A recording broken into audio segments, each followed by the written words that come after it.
Olá pessoal, meu nome é Rafael Silva, eu sou doutorando no programa de pós-graduação em Letras da Universidade Federal de Minas Gerais e vou propor para vocês aqui hoje, na continuação dos vídeos anteriores, relativos aos fundamentos de literatura grega, algumas reflexões sobre a poesia iâmbica, ou a chamada poesia jâmbica, e também sobre a poesia elegíaca, levando em conta a produção poética de dois poetas do período arcaico, Arquíloco e Solo. Vamos lá. O plano da apresentação é relativamente simples, né? A gente introduz algumas questões básicas relativas a essas duas tradições poéticas, ambas localizadas ainda dentro do escopo histórico do que a gente tem chamado aqui de período arcaico, então até, enfim, fins do século VI, por volta de 500 a.C. Num segundo momento, a gente trata da obra de Arquíloco, alguns poemas, fazemos análise de alguns trechos, e num terceiro momento, da obra de Solo. Muito bem, vamos lá. Uma primeira coisa que se tem que levar em conta quando se fala da poesia arcaica, sobretudo nessas novas tradições sobre as quais vamos falar na sequência, que são então as tradições jâmbica, elegíaca e também a de poesia mélica, é com relação às suas ocasiões de performance. As ocasiões de performance mais características dos jambos e das elegias eram o festival cívico-religioso, sobre o qual ainda falaremos mais, e o simpósion, isto é, o banquete. O simpósion consistia primordialmente na reunião de um grupo de cidadãos do sexo masculino, na casa de um deles, num cômodo especialmente construído para esse tipo de encontro, chamado andron, o que significa em grego simplesmente dos homens, não é, no genitivo plural, onde eles bebiam vinho, cantavam, dançavam, discutiam e mantinham laços afetivos de caráter erótico. Era uma situação de performance bastante característica, essa, a do banquete, em que esses cidadãos, normalmente aristocratas, né, então da classe aristocrática, se reuniam e basicamente trocavam experiências as mais diversas, tanto de, digamos, base religiosa, quanto de base poética, política, ética, com aprendizados das mais diversas espécies, na linha daquilo que nós já tratamos anteriormente quando falamos sobre a instituição da pederastia entre os gregos antigos, ou seja, essa relação homoafetiva entre os cidadãos mais velhos e aqueles mais novos, ainda aspirantes, jovens, não barbados, e que por meio dessa relação se introduziam, eram introduzidos na vida adulta, na vida política das suas respectivas cidades. No âmbito da tradição elegíaca, vale a pena distinguir, se queremos compreender os valores aristocráticos por trás dessa tradição, ainda um poeta, além daqueles sobre os quais vamos tratar adiante, chamado Teógenes de Mégara.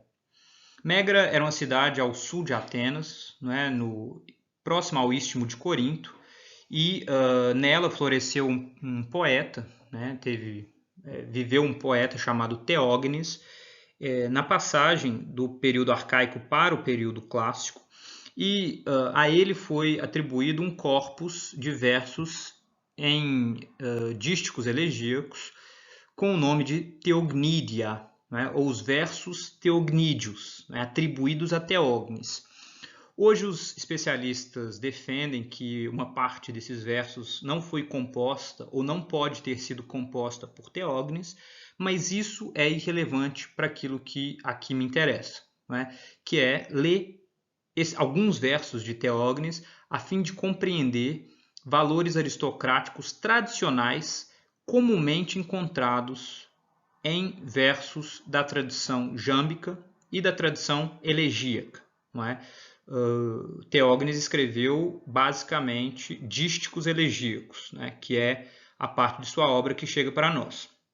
Vejam aí em minha tradução o que é dito a partir do verso 531 dos Theognidia, na edição do West, quando ele afirma o seguinte: sempre meu caro coração se aquece quando escuto a desejável voz dos auloi ressoando. Alegro-me em beber bem e cantar para o aulista. Alegro-me em ter na mão a lira bem ressoante. Lembrem-se que os auloi eram aqueles instrumentos duplos de sopro que nós vimos representado numa figura, numa apresentação anterior, e que tinham um som bastante estridente. Não é? Os aulistas eram justamente os responsáveis por manusear esses instrumentos de sopro.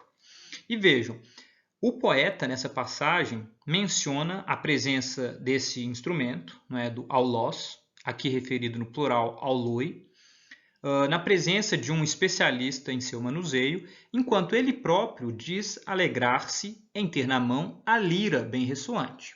Então vejam, é um ambiente de simpósio em que a música, a alegria imperam, não é? Há bastante alegria, há bastante música, num ambiente basicamente de festa. Notem como esses simpósios são descritos em outros versos extraídos dos mesmos Theognídia, não é? Esses versos atribuídos a Teógenes, percebendo, sobretudo, a presença de certa flexibilidade na execução dessas elegias, não é? Pois elas, sendo dotadas de uma voz bastante geral, ainda que distinta por seus gostos e expressões de viés aristocrático, ela possa ser assumida pelos demais participantes de um simpósio para veicular não apenas seu apreço pela música e pelo vinho, mas também por uma vida segundo certos valores. Essa flexibilidade é que permite, por exemplo, que certos versos atribuídos a Teógenes apareçam em forma muito parecida, algumas vezes idêntica, no corpus atribuído também a Solon.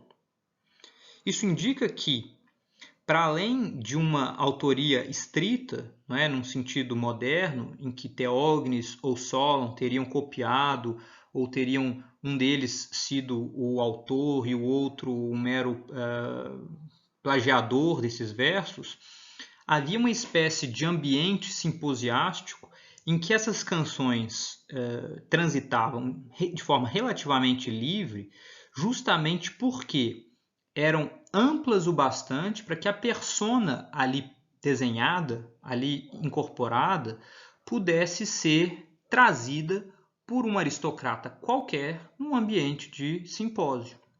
Bastando para isso que ele tomasse a voz, não é? E cantasse, entoasse alguns desses versos. E vejam o que é dito aí a partir do verso 789 dos Theognídia, na versão do West, com tradução minha.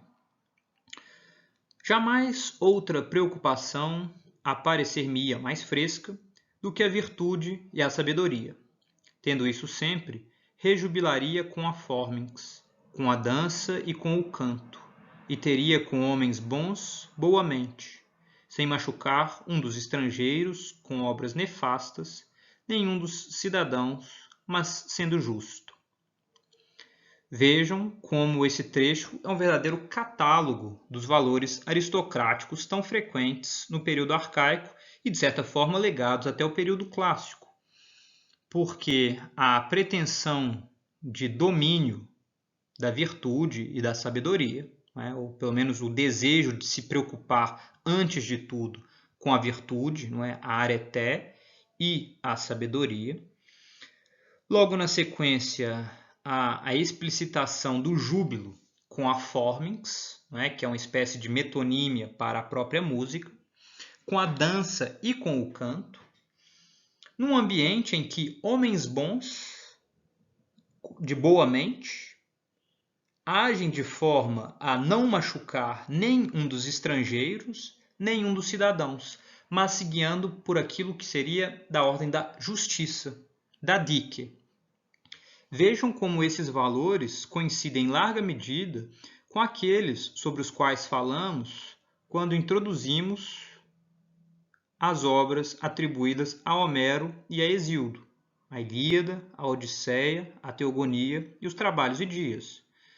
justamente porque há uma espécie de fundo axiológico comum do período arcaico, que é legado em larga medida para o período clássico e que se encontra muito presente e muito defendido nessas tradições representadas pela elegia e pelos jambos, sobretudo pela elegia.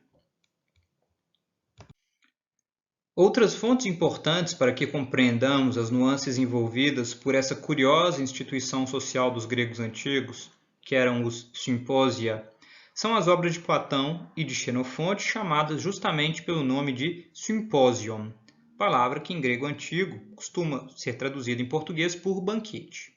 Nelas, apesar das enormes diferenças de composição entre os diálogos de Platão e os de Xenofonte, é possível dizer, sem medo de errar, que acompanhamos a representação de uma noite em que Sócrates e um grupo de amigos bebem e conversam animadamente sobre temas de seu interesse.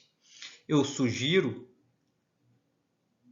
que a leitura dessas obras seja feita o quanto antes por possíveis interessados na cultura grega antiga. O Banquete de Platão é uma obra mais conhecida, com muitas traduções e edições mesmo em português, traduzida inclusive no Brasil recentemente. Já o Banquete de Xenofonte é uma obra menos conhecida e com menos traduções para o português. As duas são igualmente interessantes.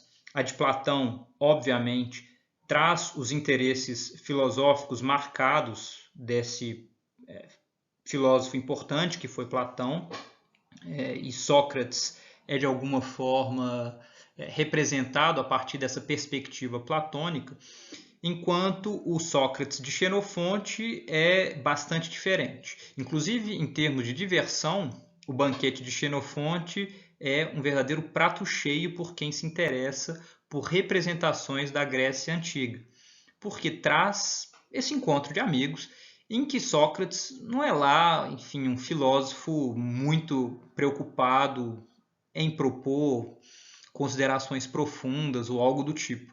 Ele parece, antes de tudo, um ótimo conviva, disposto a procurar fazer graça com os mais diversos assuntos que surgem por ocasião de um bom banquete, ou melhor, de uma boa bebedeira, porque symposion em grego antigo significa, antes de tudo, beber em companhia de, ou seja, beber junto, participar de uma bebedeira.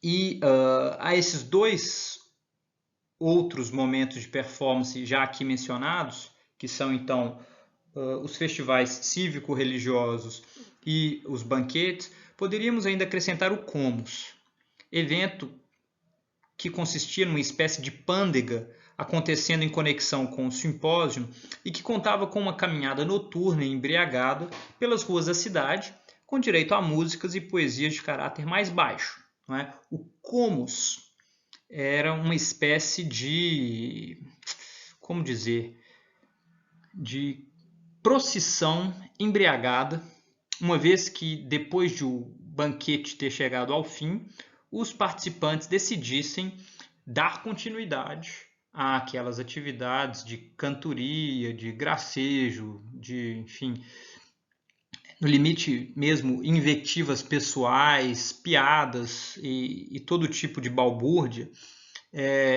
seguindo pelas ruas da cidade, cantando pessoas amadas, fazendo uma espécie de serenata, e por aí vai. Não é? Comus, inclusive, pode ser traduzido essa palavra por serenata, por pândega, por, enfim, tem algumas traduções possíveis aí. E vejam as representações pictóricas desse tipo de ocasião. Aqui, nessas figuras negras desenhadas numa copa por volta de 590 ou 575 a.C., em Corinto, a gente vê comastas, então praticantes do Comus, dançando, bebendo e tocando o aulós. Vejam o aulós ali no comasta central, né? Ele está com o aulós, que é esse instrumento duplo de sopro, nas mãos, não é? Enquanto o toca, e circundado por outros que bebem, dançam, sorvem o vinho da cratera e praticam o que provavelmente é uma performance poética, em que dança e canto se complementam, sendo eles chamados, às vezes, de padded dancers, ou dançarinos acolchoados, justamente porque notamos um certo acolchoado em volta de seus ventres protuberantes, em volta também de suas nádegas, igualmente protuberantes, por assim dizer, exagerando traços cômicos dessas figuras em sua representação poética. Não é? Vejam ainda esse mesmo tipo de comastas, né, de praticantes do comos, numa copa também coríntia, de por volta do mesmo período, entre 590 e 575 a.C., nos quais, além de vermos os comastas propriamente ditos, temos ainda a inscrição de certos nomes.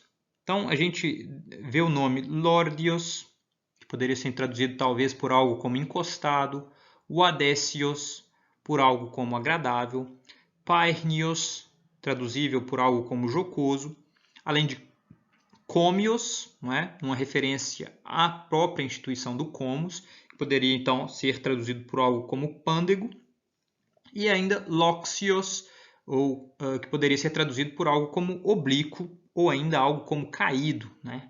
Então vejam, são nomes bem representativos, uma vez que parecem remeter a diferentes estágios do Comus, ou a diferentes atividades praticáveis durante o Comus, e é uma figura bem interessante para a gente tentar ter uma visualização do que eram essas ocasiões de performance em que os jambos e as elegias podiam vir a ser executadas.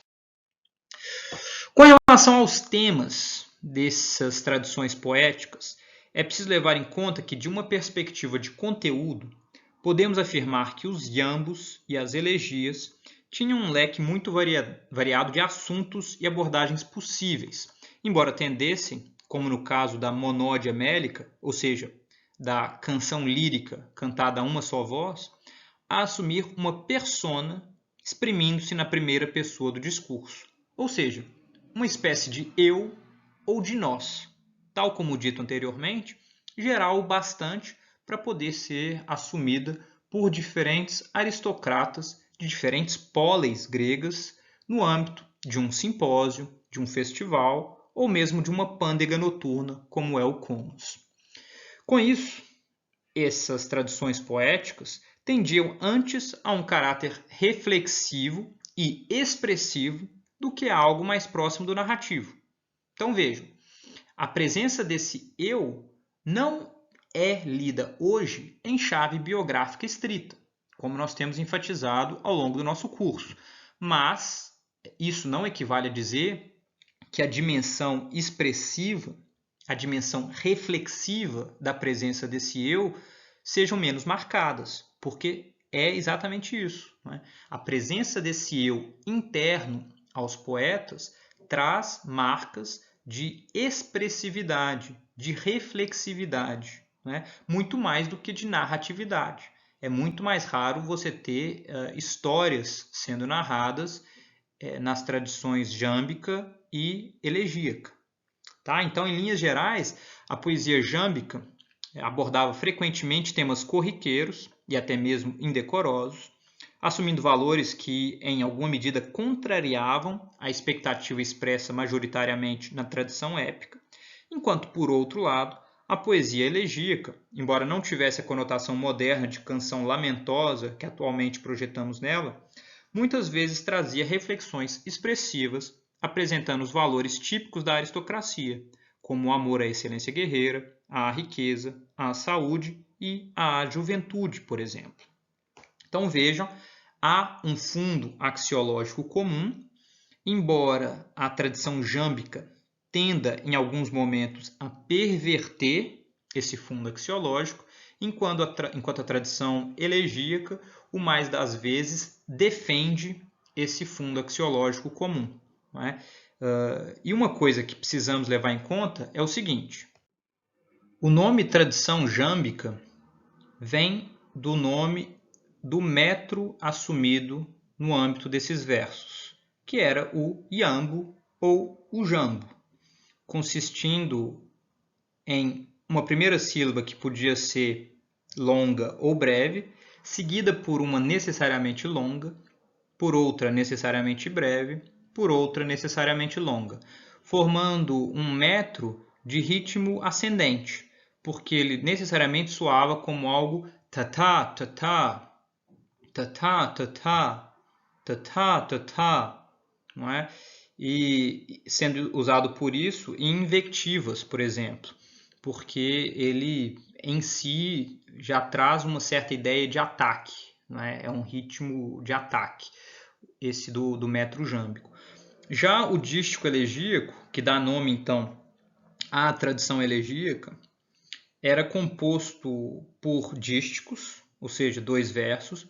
O primeiro deles sendo um hexâmetro datílico, idêntico ao que nós vimos quando falamos da tradição hexamétrica arcaica, ou seja, o metro usado pelos poemas atribuídos a Homero e a Hesíodo, e que consistia, portanto, em 6 dátilos, todos eles resumíveis em espondeus, o último desses dátilos sendo catalético, não é? Ou seja, composto por uma sílaba longa e uma breve, ou uma longa e outra longa, invariavelmente, então sem problema. E o segundo verso desse dístico sendo composto pelo que se chama de um pentâmetro datílico. Vejam que nele o dátilo a medida é ainda o pé métrico, não é? Vejam lá, a gente tem um primeiro dátilo, que pode ser resumido num espondeu, um segundo dátilo, que também pode ser resumido num espondeu, e em seguida um meio dátilo, que é então a sílaba longa inicial do dátilo. Em seguida a gente tem uma cesura, que provavelmente era marcada de uma perspectiva da execução desse verso. E no segundo hemistica a gente tem então um dátilo, que não pode ser resumido em espondeu, um segundo dátilo, que também não pode ser resumido em espondeu, e por fim uma sílaba longa num meio dátilo, não é? Então vejam como, na verdade, é como se fossem 2 hexâmetros, só que a cesura, de certa forma, ocupando ali o tempo do que seria a segunda parte, não é, de um dátilo.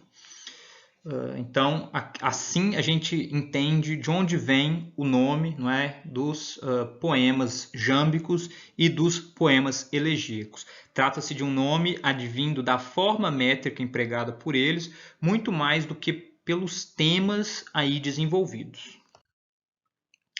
Com isso, podemos passar para a segunda parte da nossa exposição, que se concentra agora na figura de Arquíloco. Natural da ilha de Paros, no mar Egeu, uma ilha grega, esse poeta teria vivido mais ou menos entre 680 e 645 a.C. Seus versos já eram famosos entre os antigos por abordarem com uma mordacidade legendária assuntos indecorosos, recorrendo inclusive à invectiva aberta contra seus adversários e à maledicência de cunho sexual e erótico. São verdadeiramente legendários os versos em que ele ataca seu sogro, ou seu pretenso sogro, que teria prometido Neóbule em casamento a ele e, na hora H, recusado. Né? Mas aquilo que vamos desenvolver na nossa apresentação aqui hoje sobre Arquíloco e a tradição poética diz sobretudo a representação que encontramos no âmbito dos versos desse poeta da própria figura do responsável pela poesia, ou seja, qual a representação que aí encontramos do próprio poeta. E nesse sentido, o fragmento 1, o Est, é bastante emblemático. Vejam o que ele diz aí em tradução, na minha tradução. Sou servo do senhor Eniálio e das musas o amável dom conheço. Não é? Em grego, ei me dego therapon menenu alioio anactos kai museon eraton doron epistamenos. Vejam, um dístico elegíaco abre, não é, o corpus de Arquíloco na edição de West. E esse é um fragmento bastante interessante porque começa então com a presença de uma primeira pessoa no singular, né, dizendo eu sou.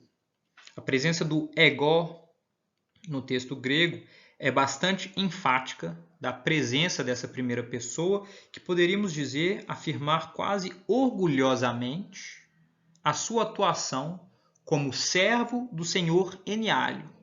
Esse que é um nome, segundo os estudiosos, em referência ao deus Ares, ao deus da guerra, e, portanto, uma referência metonímica à atividade guerreira, representada, de certa forma, pelo próprio nome Arquíloco, que os estudiosos nos mostram ser composto pelas partículas arque e logos, algo como o comandante, o responsável pela tropa ou o responsável pela emboscada, não é? Numa referência provável, então, à atividade guerreira. Mas vejam, isso não é tudo. Esse poeta não é apenas um poeta guerreiro, não é? Ou antes, ele não é apenas guerreiro, ele é também um poeta e um excelente poeta, pois o segundo verso do dístico nos diz: e servo das musas, e conhece das musas o amável dom. O verbo conhecer, não é? Episteme, aí na forma de particípio, é bem interessante, porque faz alusão a esse dom das musas como algo passível de conhecimento. Então, ele é um conhecedor, ele estudou para dominar esse dom das musas. E é muito interessante que a sua capacidade poética seja referida pela presença dessas divindades sobre as quais já tivemos ocasião de tratar longamente nos vídeos anteriores. As musas, as encarnações da palavra cantada, da memória, do oblívio dos males, não é? Alívio das aflições, e que aqui a persona poética de Arquíloco vai caracterizar como as responsáveis por um amável dom, né? Por um eraton doron. Então, esse fragmento inicial é bem interessante porque, de alguma forma, representa a persona poética de Arquíloco como alguém que é, ao mesmo tempo, capaz de participar da luta guerreira, mas de cantar os feitos a partir do amável dom das musas. Nessa mesma linha, temos o fragmento 2 West, em que essa figura poética é ainda mais bem representada na sua capacidade guerreira e na sua, digamos, propensão ao júbilo em meio a uma situação de banquete, então delimitando aí a relação entre a poesia vista anteriormente e o seu contexto de performance, quando ele diz, na minha tradução, na lança, para mim, pão sovado, na lança, vinho esmárico, e bebo na lança reclinado. É um fragmento, mais uma vez também em dísticos elegíacos, bastante sucinto, não é? Bastante sintético, em que a repetição do sintagma na lança 3 vezes enfatiza o papel guerreiro dessa persona poética, enquanto a associação ao pão sovado, ao vinho esmárico e ao ato de beber reclinado. Vejam que a palavra que aparece em grego é keklimenos, mais uma vez um particípio, faz referência inegável ao ambiente de banquete, em que se consumia, sem dúvida, algum alimento, mas, sobretudo, vinho. Sobretudo se bebia vinho e nessa atitude mesmo, reclinado, como nós vimos na representação de cerâmica em que Dioniso aparece reclinado sobre uma barca. Né? É exatamente aquela posição do simposiasta durante um banquete. Reclina-se numa espécie de divã, apoiado num dos cotovelos, enquanto o braço livre fica responsável por segurar a copa de vinho por meio da qual se embriaga. Então vejam mais uma vez um fragmento em que se delineia a relação entre uma persona poética guerreira, mas ao mesmo tempo apta a participar bem, né? A participar de forma honrada, de forma capaz de um banquete, cantando e se rejubilando. Né?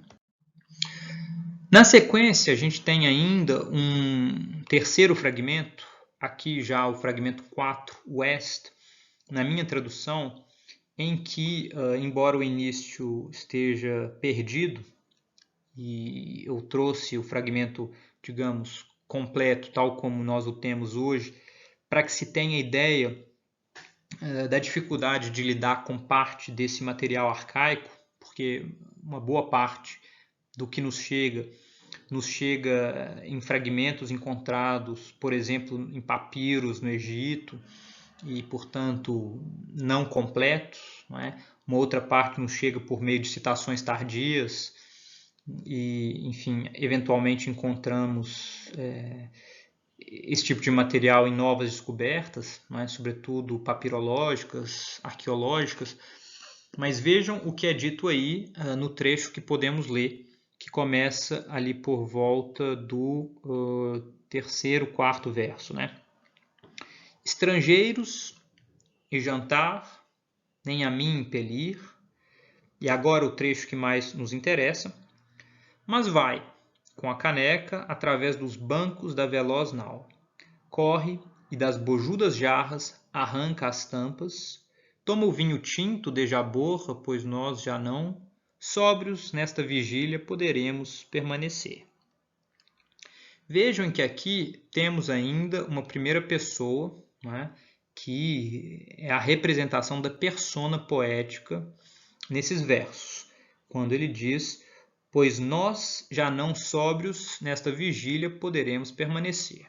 Então é uma persona poética que consome vinho, né, que exige ali o consumo do vinho em larga quantidade a ponto de não conseguir permanecer mais sóbrio.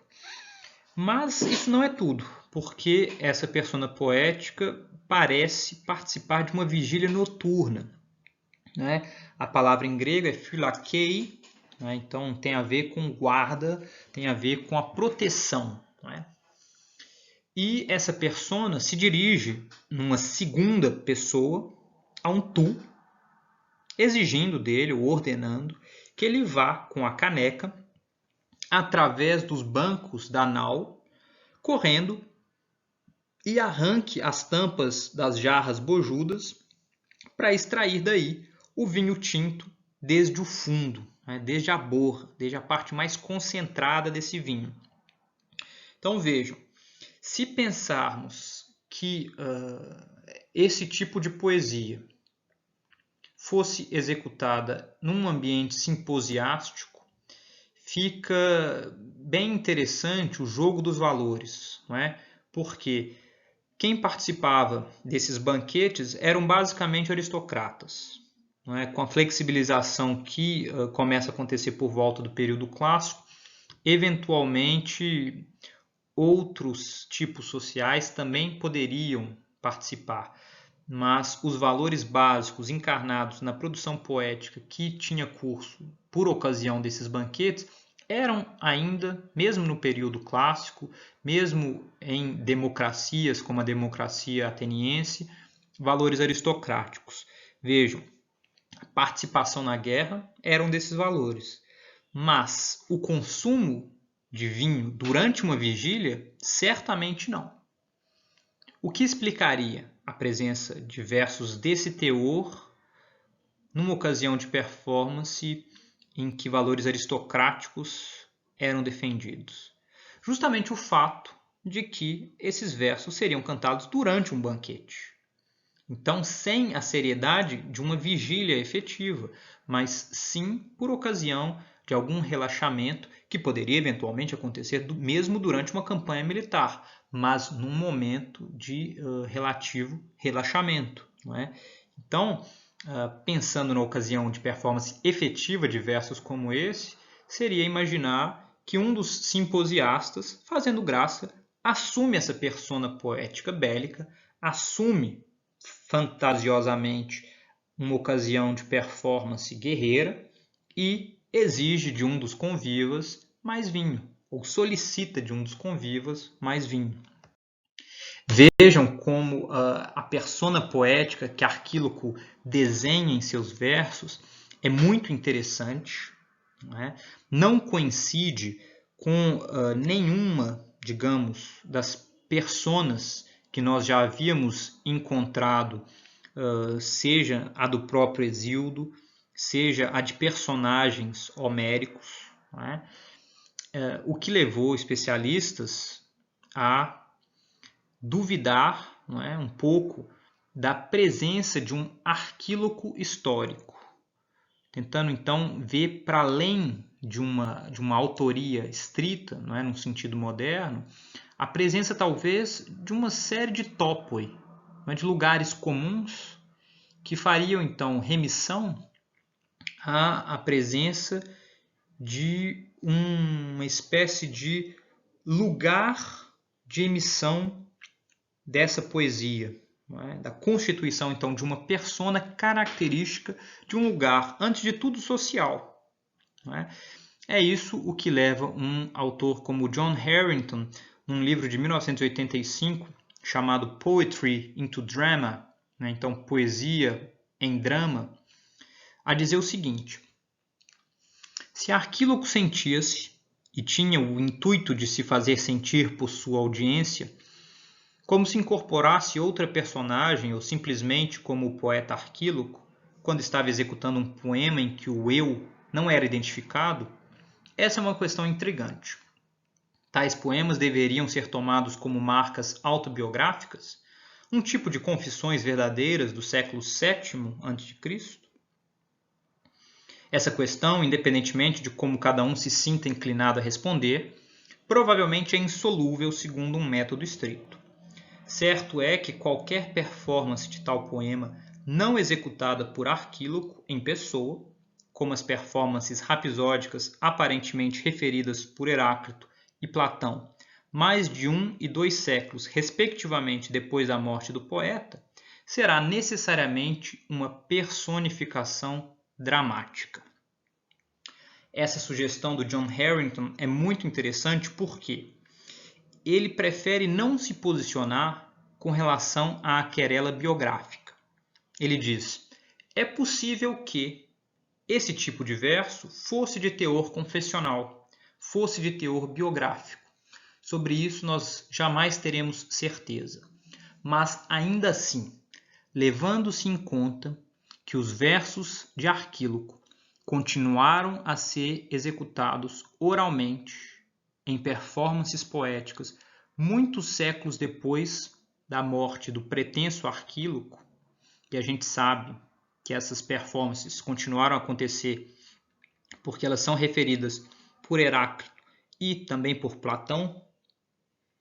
Então, dizendo que Rapsódos seriam responsáveis por executar os versos atribuídos a Arquíloco em ocasiões de performance de poesia oral, a gente sabe que no momento em que um desses Rapsódos incorpora a persona de Arquíloco, ele já está necessariamente praticando o que é da ordem de uma personificação dramática. Então já temos aí uma dramatização, porque um desses Rapsódos incorpora essa persona de Arquíloco, que é a um só tempo guerreira, que é a um só tempo conhecedora do amável dom das musas, que é zombeteira, que defende valores guerreiros, de certa forma, ainda que diferentes daqueles encontrados na tradição épica. Então, essa é uma sugestão muito rica do John Harington, que podemos levar em conta sempre que lermos os poemas atribuídos a Arquíloco. Vejam aqui mais um exemplar desses fragmentos atribuídos a Arquíloco, que delineia de forma muito interessante a persona poética desse Arquíloco, não é? Desse sujeito que é dado à prática de valores guerreiros, sim, mas valores guerreiros modulados com relação àqueles que nós tínhamos visto defendidos com tanta veemência na Ilíada por um Aquiles, né? Vejam o que o fragmento 5, West, diz na minha tradução. Com um escudo, um saio ufana-se, o qual junto à moita, arma irrepreensível deixei sem querer. Mas salvei-me. Que me importa aquele escudo? Que vá, arranjo outro, não pior. Não é? É um fragmento bastante interessante, porque faz referência então a um combate com esse saio, né, a um membro desse povo, dos saios, dizendo que o inimigo se gaba de ter tomado o seu escudo, o qual ele teria deixado para trás sem querer. Vejam, o escudo é caracterizado como armamento irrepreensível, né? Tão bom que seria absolutamente incapaz de ser alvo de opróbrio, de ser alvo de algum tipo de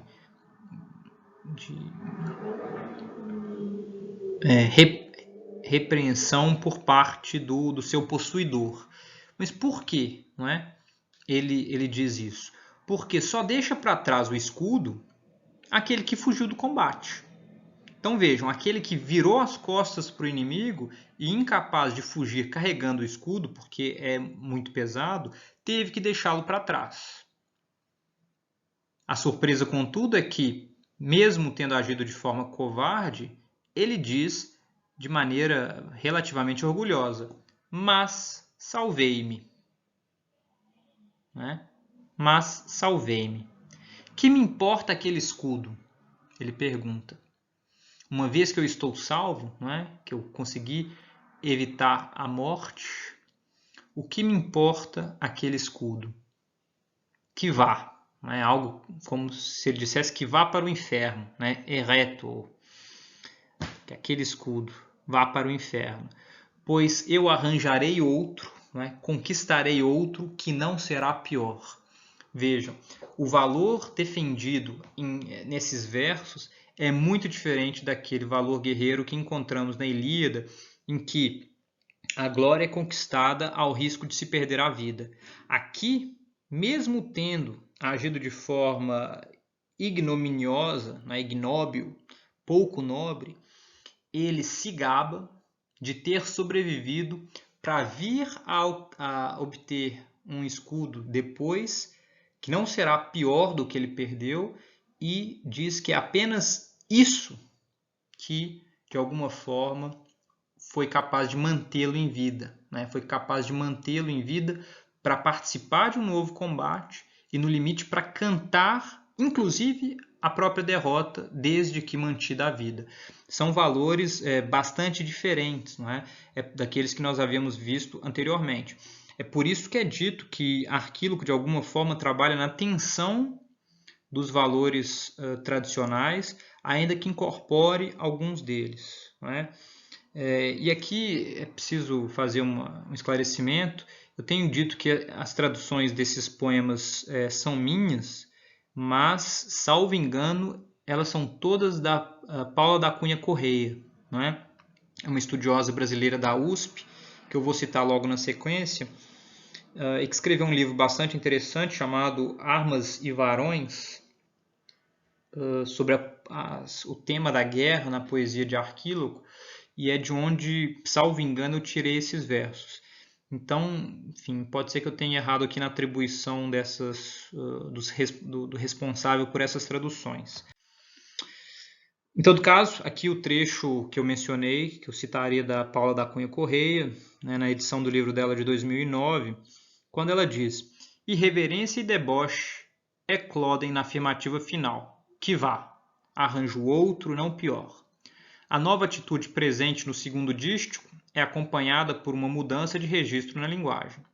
No início do terceiro verso, o eu confessa ter preferido salvar a vida e perder a honra, desafiando os valores heróicos. Da pergunta marcada pela cesura, o que me importa aquele escudo, até o final do poema, o vocabulário e as construções coloquiais e rasteiras contrastam com o tom elevado e epicismos do primeiro dístico. A resposta que vá, mais do que a coloquial pergunta, é forma de imprecação. Ou seja, atentando para questões estilísticas do poema, a Paula sugere que há um jogo bastante tenso entre o que é próprio do épico, digamos, introduzido no dístico inicial, pela presença de epicismos, e então, de alguma forma, da evocação dos valores próprios da epopeia, e, por outro, aquilo que vem por meio de uma linguagem mais cotidiana, uma linguagem mais chã, e que se encontra em tensão com aquilo sugerido a princípio, não é? Ou seja, uma espécie de revalorização dos hábitos de guerra, e que aqui a gente poderia associar, de certa forma, com as mudanças na forma de combate presenciada na Grécia do período arcaico. Eu não vou entrar em detalhes, porque não é o caso num curso de literatura, mas certos cursos de história são capazes de definir com alguma clareza a mudança na forma de combate mais própria de períodos recuados na história dos gregos, em que homens combateriam um a um, não é? Na chave do duelo, tal como vemos representado em certos momentos da Ilíada, e que com o advento da forma de combate hoplítica, na qual então empunhando um escudo pesado, uma armadura bastante pesada ela própria, o elmo e lanças, verdadeiras falanges, né? Então linhas de combate, se dirigiriam contra o inimigo, marchando em ordem, e o tipo de valor guerreiro nessa formação seria bastante diverso daquele que vemos, por exemplo, muitas vezes encarnado por heróis épicos em Homero. Tá? Então é possível que o tipo de revalorização encontrada aqui em Arquíloco tenha relação histórica com mudanças sociais ocorridas no período em que suas poesias foram compostas.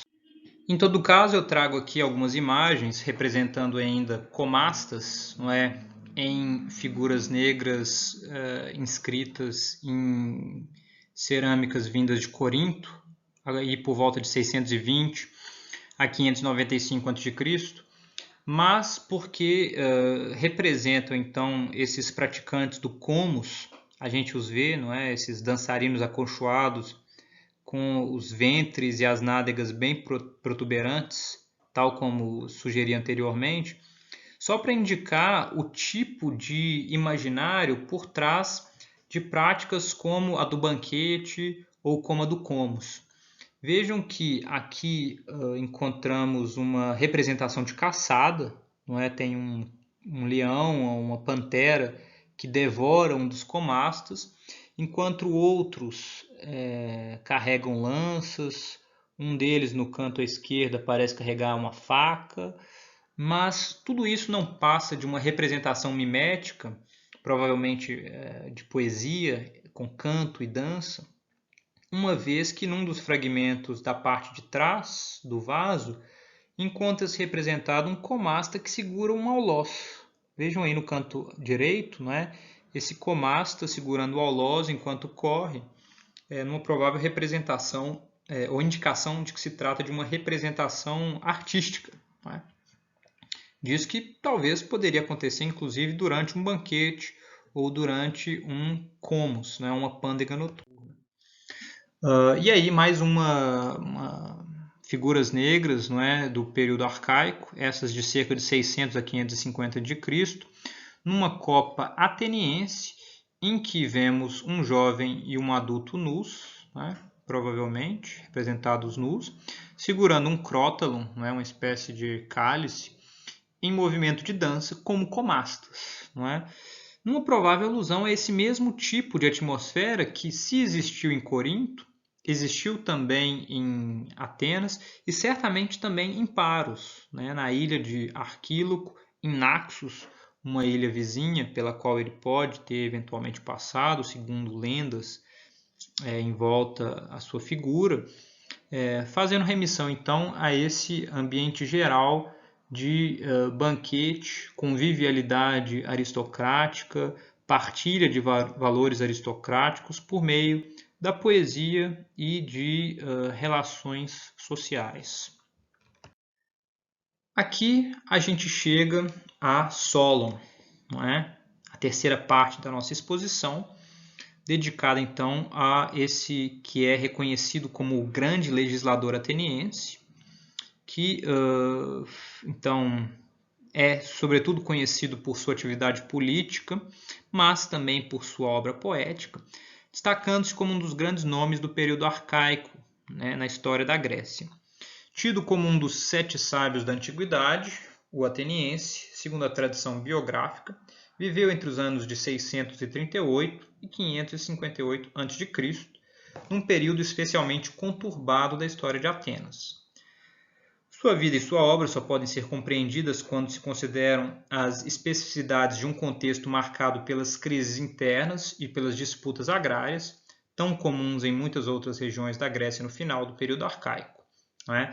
Isso nós já tematizamos anteriormente quando falamos de Trabalhos e Dias, poema atribuído a Hesíodo, no qual lá a persona poética de Hesíodo se dirigia a Perses a fim de resolver uma querela que de alguma forma era uma querela judicial relativa à herança das terras já partilhada e de alguma forma requisitada novamente por Perses.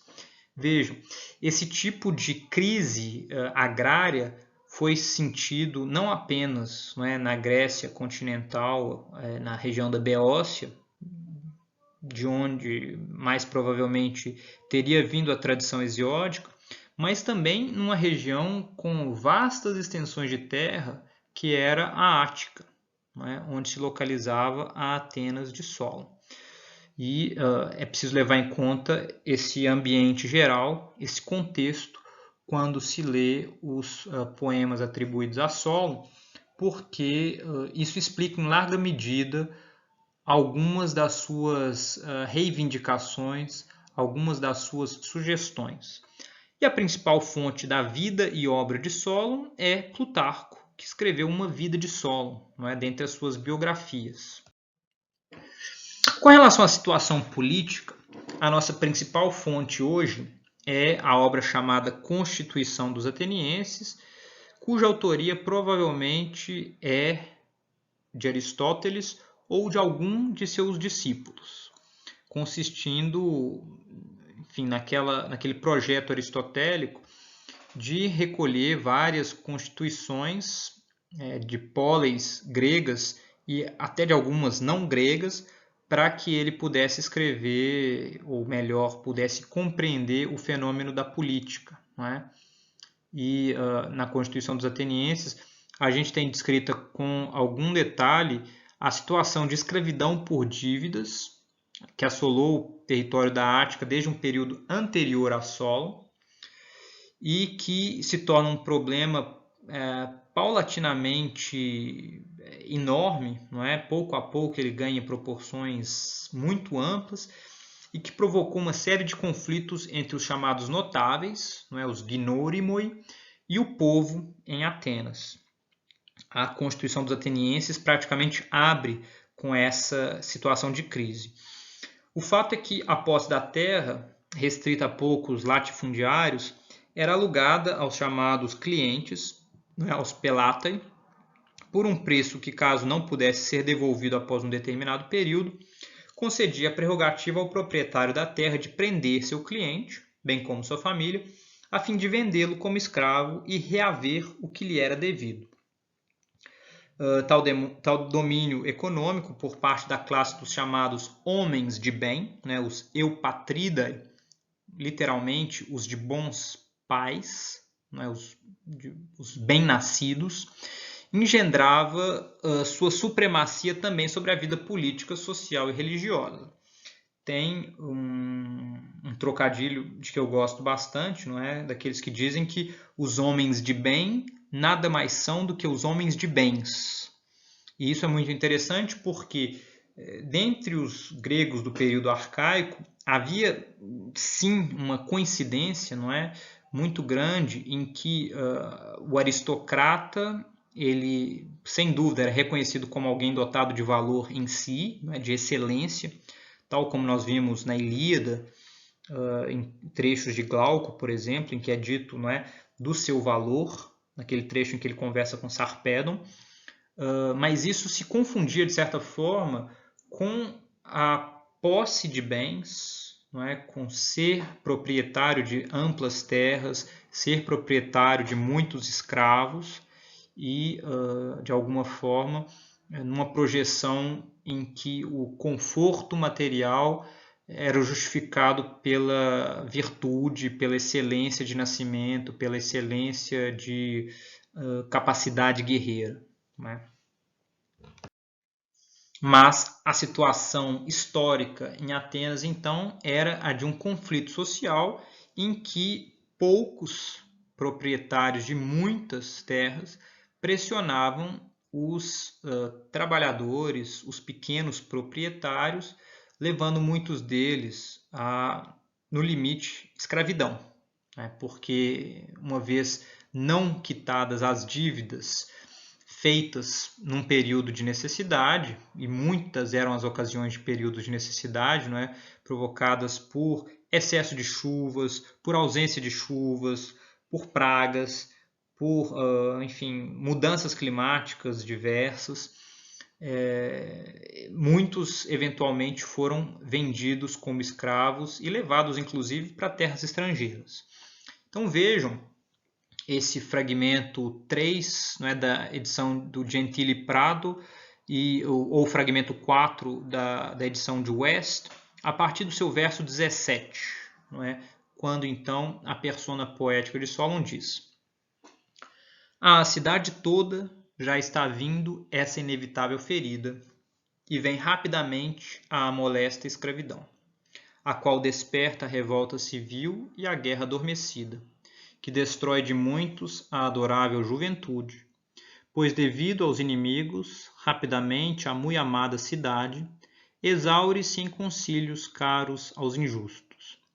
Esses males voltam-se contra o povo, dos necessitados chegam muitos a uma terra alheia, vendidos e em correntes vergonhosas atados. Aí há uma interrupção no texto, não é? A gente esperaria um pentâmetro datílico, a segunda parte do dístico elegíaco, mas isso falta. A gente pula então para o dístico elegíaco seguinte. Assim, o mal público vai até a casa de cada um, e do pátio detê-lo já não querem as portas. Mas, ao alto, cerca acima, lança-se e encontra todas, ainda que alguém se esconda no âmago do tálamo. Vejam, a persona poética de Solon tematiza de forma muito inteligente essa praga, não é, que representa a escravidão de cidadãos por cidadãos, né, devido à escravidão por dívidas, e sugere que isso estaria na base de uma revolta civil, disso que é uma stasis, né, a palavra grega stasis, que se encontra ali no terceiro verso do trecho em grego, re stasin, seria responsável então por uma espécie de comoção social, de disputa interna à sociedade, levando à destruição de muitos no âmbito da própria polis. E esse é o contexto básico em que se deve imaginar a atuação política de Solon, a atuação pela qual ele vai se tornar tão conhecido. Sobre essa atuação de Solon, há um trecho muito interessante na biografia que Plutarco escreve dele, em que o historiador conta que durante conflitos pela posse de Salamina contra Megara, a cidade de Atenas teria perdido boa parte da sua juventude, chegando inclusive a passar uma lei proibindo a incitação à retomada dessas ofensivas pela posse de Salamina. Solon, diante dessa decisão do conselho, de então punir com a pena de morte quem eventualmente motivasse a retomada das ofensivas contra Megara, concebe um plano bastante astucioso. Ele se veste de forma estranha, como se fosse um arauto de guerra, chega correndo numa praça pública e recita de forma praticamente inspirada, como se fora de si, os versos que se sucedem. E segundo Plutarco, seriam 100 desses versos, ele nos lega apenas 8 versos. O início, o meio e o fim do poema. Nesse poema, Solon diz o seguinte: eu próprio, um arauto, vim da desejada Salamina, tendo composto um adorno de versos, uma canção, ao invés de um discurso. Nessa ocasião, que eu troque de Folegandrio ou Cícino a cidadania pela minha de Atenas, pois sem tardar um rumor entre as gentes surgiria de que este homem aqui é Ático, dos dessalaminados. Vamos a Salamina, para lutar pela ilha desejada e expulsar a difícil vergonha. Vejam então que Solon assume a persona de um arauto, uma persona poética. Ele se gaba de fazer uma espécie de proclamação em versos e não um discurso mais prosaico.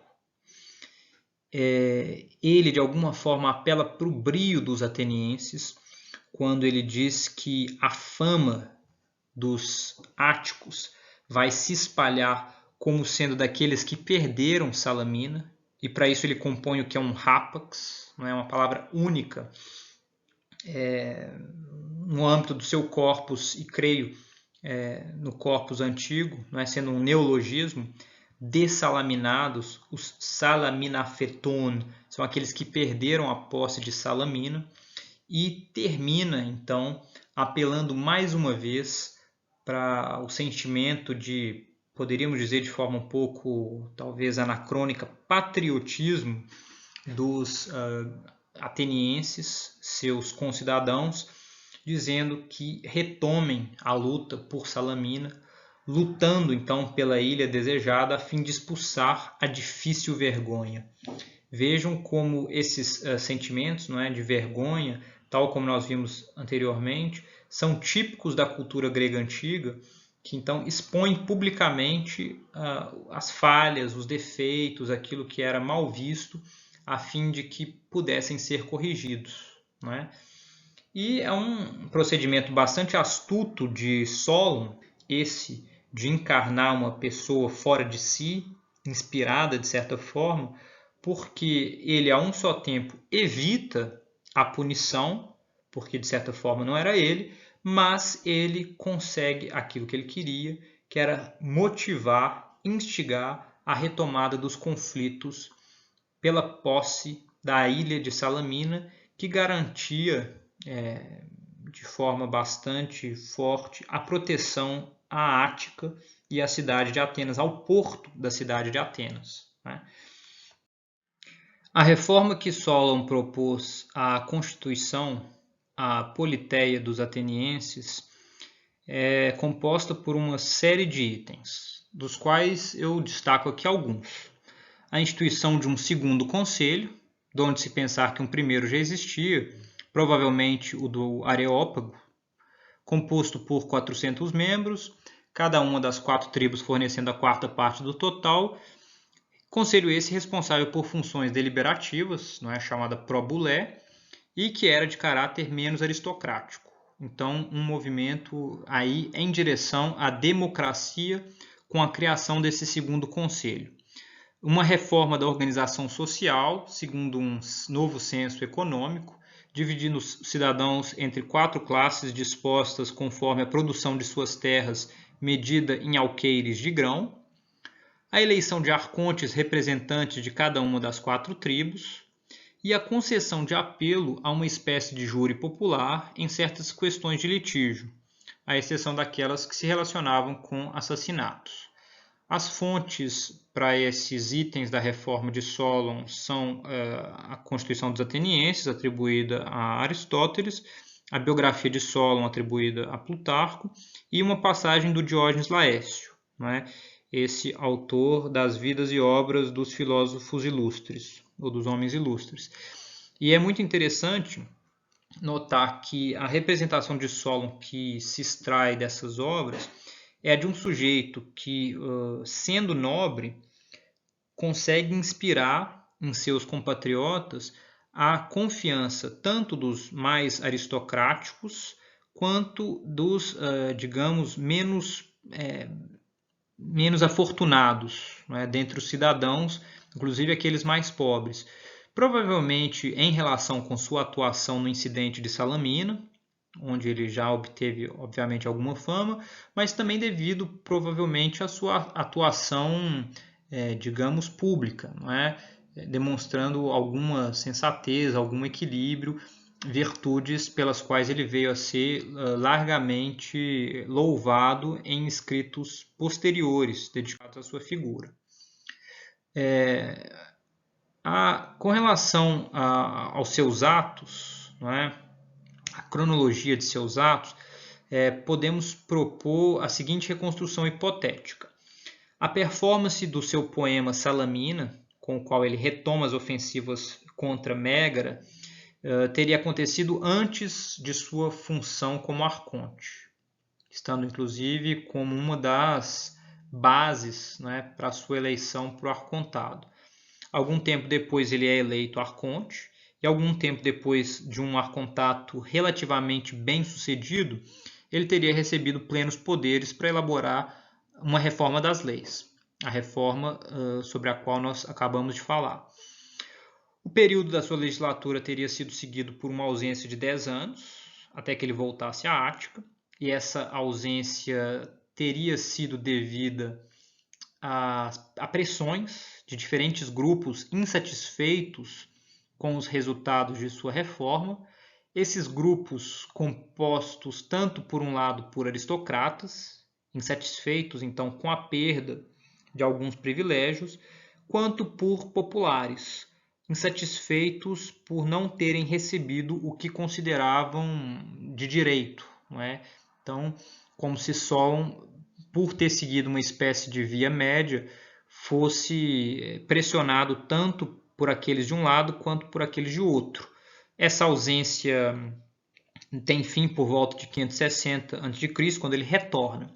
Quando ele retorna, porém, Pisístrato já teria se sagrado tirano na cidade de Atenas, devido em grande parte à sua atuação na campanha de tomada da Niséia, também localizada na ilha de Salamina, tal como relatado por Heródoto, e com isso conquistado a ascendência sobre várias camadas, né, das populações, sobretudo mais pobres da Ática, não é? E com isso conseguido apoio para chegar à tirania.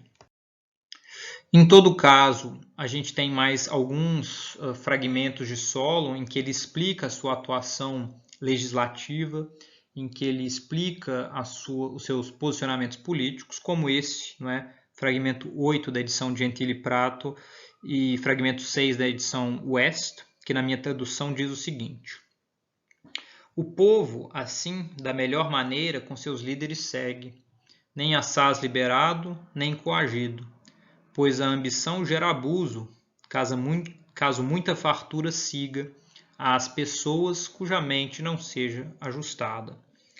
São dísticos elegíacos aqui, não é?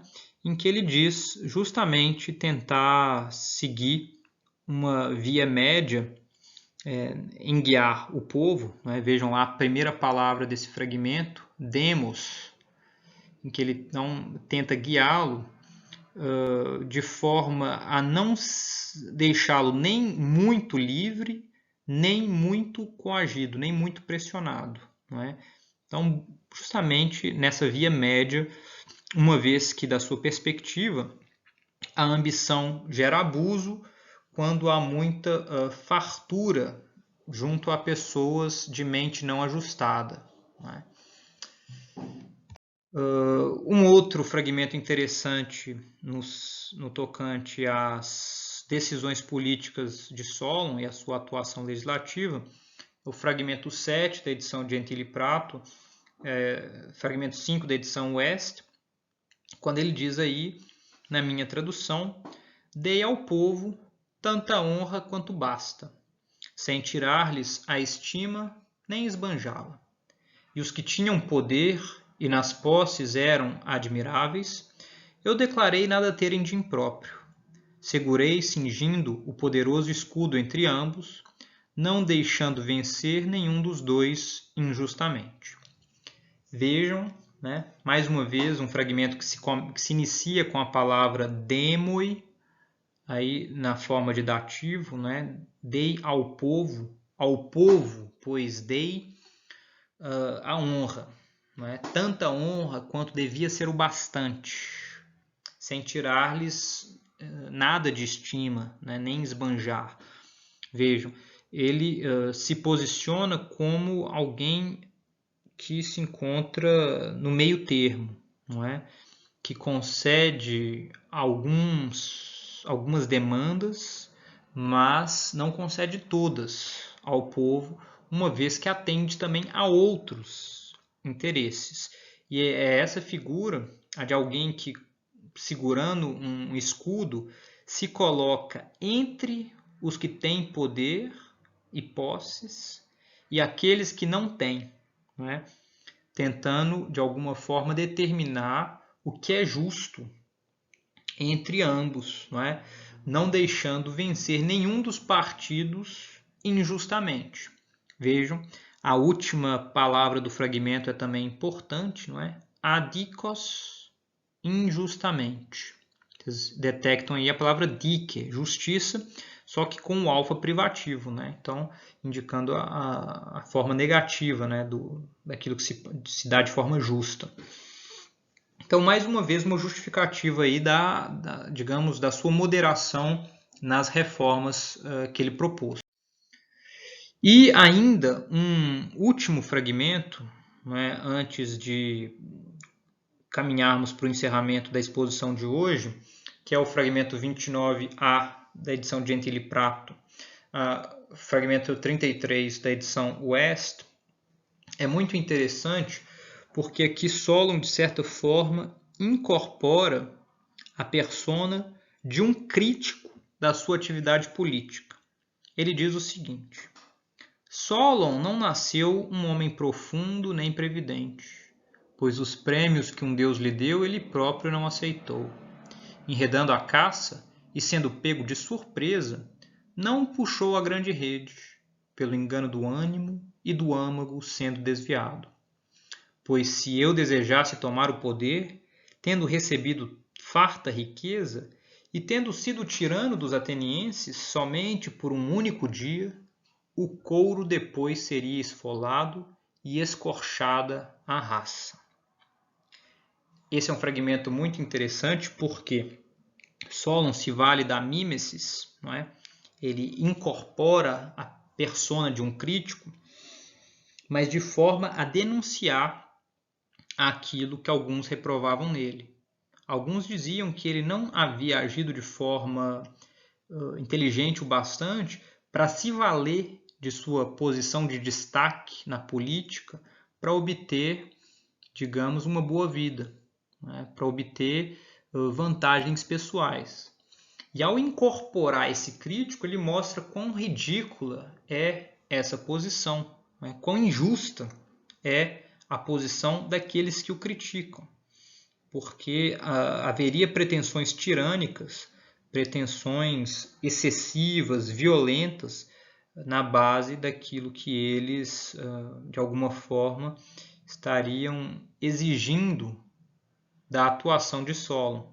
Solon, dessa forma, diz: olha, eu agi da forma mais justa possível, representando não os meus interesses, mas os interesses dos diversos grupos, buscando um meio termo. E isso é muito interessante porque ele faz isso não em própria persona, mas sim incorporando de forma dramática a persona de um adversário. E vejam, nesse último fragmento, não à toa é dito que Solon poderia ter ocupado uma posição tirânica. Há uma série de paralelos na atividade de Solon e naquela que veio a ser desempenhada posteriormente por Pisístrato, o primeiro tirano bem-sucedido em Atenas, né? Que atuou e que na sequência legou a tirania para seus filhos no século VI a.C. A Elizabeth Irvin, num texto de 2005, que é um livro, né, sugere esses paralelos entre Solon e Pisístrato, dizendo que se tivermos atenção com as tradições legendárias, seria possível situar as carreiras de Solon e Pisístrato num contínuo que permite a cada um deles iluminar a carreira do outro, com consequências significativas para a maneira como a história desse período é construída. Na opinião da Elizabeth, haveria uma série de pontos de contato entre o que fez Solon e o que fez Pisístrato, sendo que a imagem de um como sábio legislador, como justo intermediário, enquanto a do outro seria a de um tirano, a de um, enfim, nobre que governa por meio de pretensões populistas, não é, apoiado junto ao demos, seria uma reconstrução posterior e que apagaria uma série de nuances contextuais importantes para pessoas interessadas na história desse período, uma vez que as atuações de Solon e de Pisístrato não seriam tão radicalmente, tão essencialmente diferentes quanto essas reconstruções posteriores sugeririam. Esse livro da Elizabeth Irvin é muito interessante, eu sugiro vivamente a sua leitura. E aqui, para terminar, justamente porque nosso foco é a questão literária, não é? A questão da mímesis, da produção poética, eu vou relatar um trecho da vida de Solon, tal como contada por Plutarco, em minha tradução, para dar a ver algumas das reflexões metapoéticas de Solon e suas implicações para uma concepção de mímesis na antiguidade, aqui do período arcaico, mas com consequências inclusive para o período clássico. Plutarco nos diz: como Tespes apenas começasse a desenvolver a tragédia e muitos fossem atraídos pela novidade da prática, embora ela ainda não tivesse sido transformada numa disputa competitiva, Solon, sendo naturalmente afeito a escutar e aprender coisas novas, ainda mais na velhice, quando se entregava ao ócio, à folgança e, por Zeus, aos vinhos e à música, foi ver Tespes atuar em pessoa, conforme a prática dos poetas antigos. Depois do espetáculo, dirigindo-se a ele, perguntou-lhe se não se envergonhava de mentir tanto diante de tantas pessoas. Como Tespes respondesse que não havia nada de terrível em falar e fazer tais coisas por brincadeira, Solon, tendo batido com força seu bastão na terra, disse: em breve, contudo, louvando e estimando sobremaneira tal brincadeira, vamos encontrá-la também em nossos contratos. Essa é uma passagem muito interessante, da perspectiva histórica dificilmente provável, porque Solon parece ter vivido, né, florescido alguns anos antes da atividade de Tespes, embora a representação que Plutarco aí sugira, não é, de um Solon já velho e de um Tespes começando suas atividades como poeta de dramas, não é, de tragédias, possa ter algum fundamento histórico. Em todo caso, é interessante, sobretudo porque Solon parece se posicionar contra a prática da tragédia porque Tespes atuava em pessoa, não é, conforme a prática dos poetas antigos, incorporando diferentes papéis diante do palco e fazendo aquilo que, da perspectiva do Solon, seria, de alguma forma, incorporar a mentira, né? Incorporar o pseudos. E essa reprovação por parte de Solon é bastante surpreendente quando levamos em conta a sua própria atuação no caso dos versos de Salamina, não é? Quando ele de alguma forma incorpora um arauto em êxtase, um arauto fora de si, e mesmo quando lembramos dos versos que acabamos de ler, quando ele incorpora um crítico, quando ele incorpora alguém que de alguma forma se opõe ao próprio Solon. Mas o que é preciso levar em conta é, porque Solon, na sequência dessa passagem em Plutarco, elogia Odisseu por ser capaz de mentir, mas em mentir em benefício da própria pátria. Então fica sugerido que a implicação de Solon com Tespes não é tanto por ele se valer da mímesis, que seria uma forma de pseudos, não é? Mas sim por se valer de um pseudos sem um fim prático, como é aquele representado pela defesa da própria pátria, pelo ataque aos inimigos da pátria, por exemplo, como no caso de Odisseu.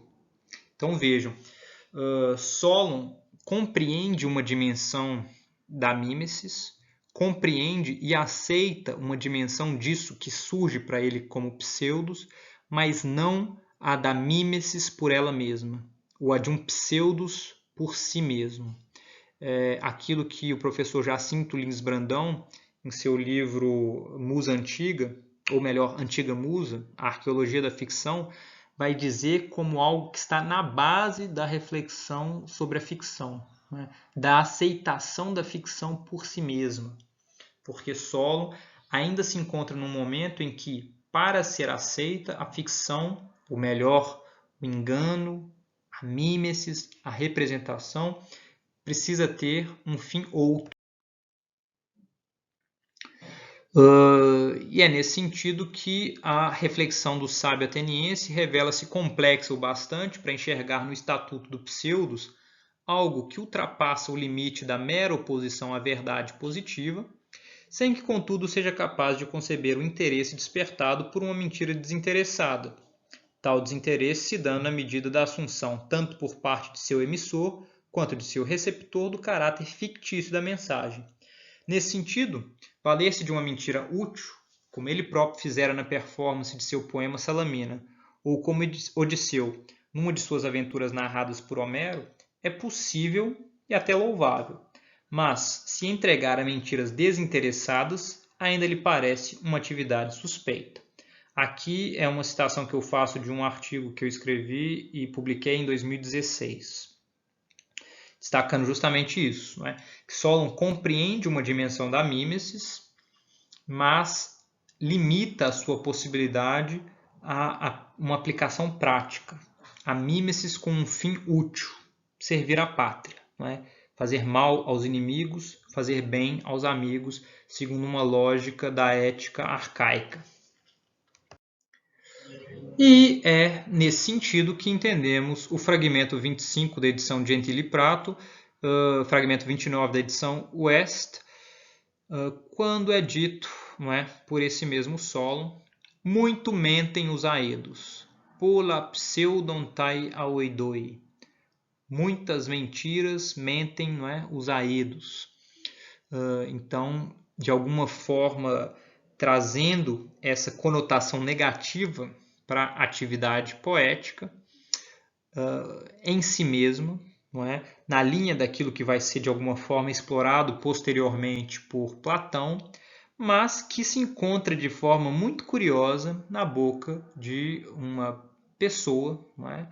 E aqui a figura histórica de Solon se mistura de maneira bastante difícil de distinguir da persona poética Solon, uma vez que seu repertório poético é, em larga medida, a base da sua biografia, mas já é uma figura histórica muito mais, digamos, palpável, muito mais tangível do que a de Homero, mesmo do que a de um Hesíodo e mesmo do que a de um Arquíloco.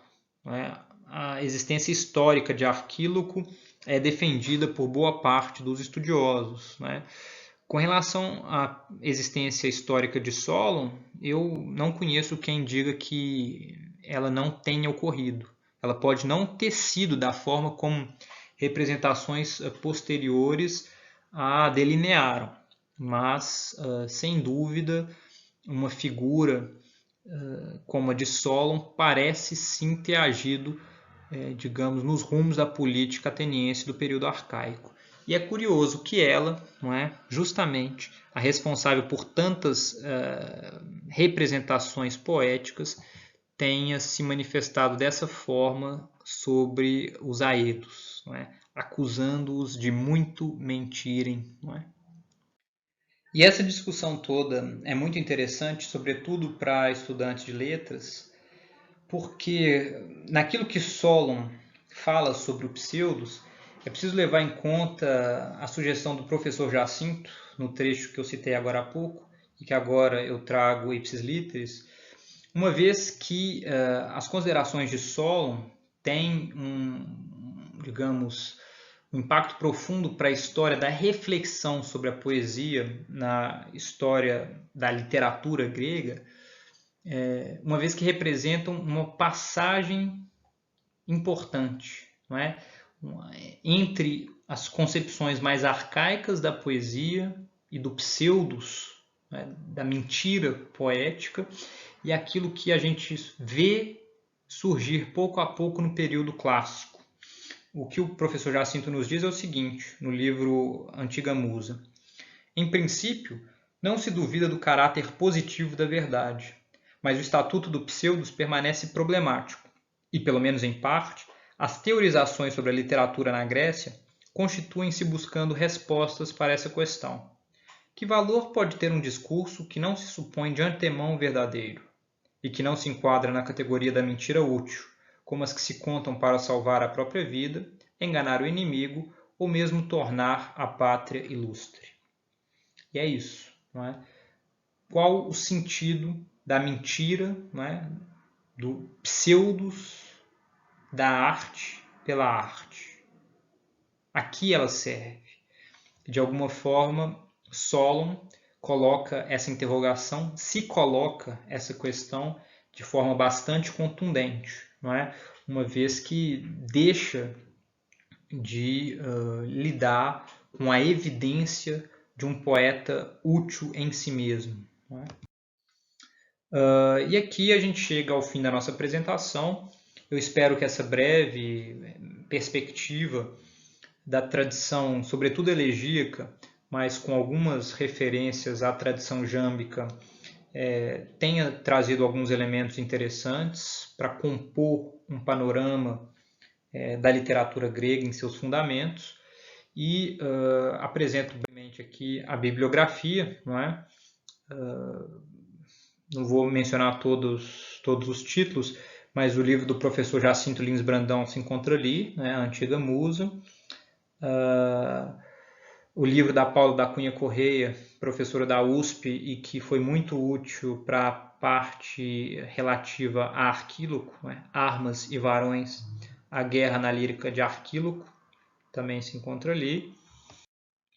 Na página seguinte, a gente tem o livro da Elizabeth Irving, Solon and Early Greek Poetry, The Politics of Exhortation, que, embora tenha Solon no título, é dedicado também a outros autores como Tirteu, Teógenes e outros autores da tradição elegíaca, fazendo muito bem a ponte entre política, história e poesia. E temos ali ainda basicamente isso, né? Basicamente isso. Eu agradeço muito pela presença, aqueles que assistiram, e espero vê-los em breve, né? Muito obrigado. Tchau, tchau.